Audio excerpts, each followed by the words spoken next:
Mais c'est surtout le premier et dernier soldat de la Macronie. C'est surtout celui qui est ministre depuis l'élection d'Emmanuel Macron sans discontinuer, celui qui a validé, porté, défendu toutes les politiques macronistes.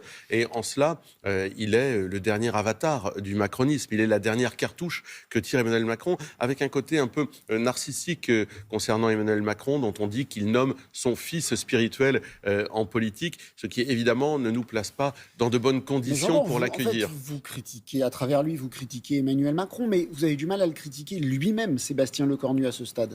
Non, je viens de vous dire qu'il a validé toutes les politiques macronistes. Donc il ne s'agit pas de juger l'homme. L'homme est courtois, l'homme a présenté un budget pour la Mmh. défense que nous avons Que vous avez voté voté. parce qu'il était en augmentation. Mais une fois qu'on a dit cela, quelles sont les politiques? Est-ce que Mais ça veut Sébastien dire quand Lecornu même. va rompre avec le macronisme?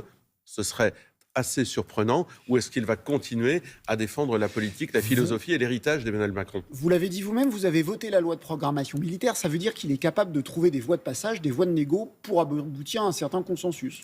Oui, c'était pas non plus le plus difficile. La loi de programmation militaire, il y avait un effort sur la défense, effort que nous demandons avec Marine Le Pen depuis longtemps. Donc à partir de là, évidemment, il a pu obtenir le soutien du Rassemblement national sur ce point très précis. Le problème, c'est que va faire Sébastien Lecornu sur le Mercosur? Que va faire Sébastien Lecornu sur le dossier de l'immigration qui n'a jamais été ouvert ni par Bruno Retailleau, homme de droite soi-disant, ni par aucun gouvernement macroniste? Que va-t-il faire sur la dépenses toxiques de l'État, sur la contribution à l'Union européenne? Là, ça va être intéressant de le voir à l'œuvre.